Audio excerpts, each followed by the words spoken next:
হ্যাঁ, সকালবেলা হয়েছে।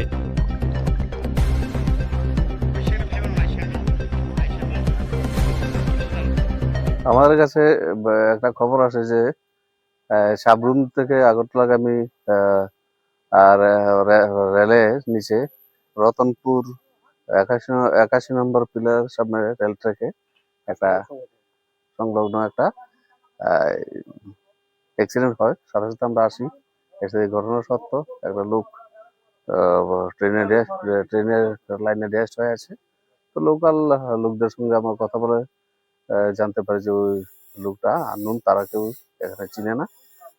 তো ওই হিসেবে আমরা এখন কাজ করছি। তো যা যা আইনগত করণীয় সবকিছু আমরা করবো।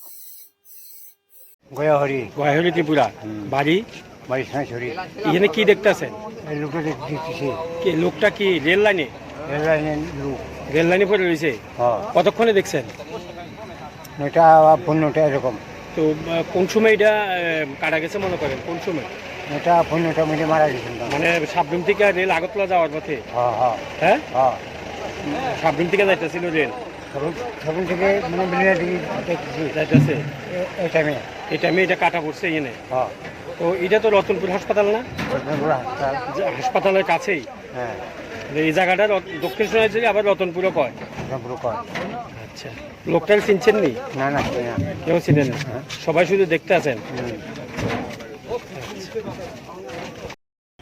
আমার নাম নেই সঞ্জয়। এটা কোন জায়গা?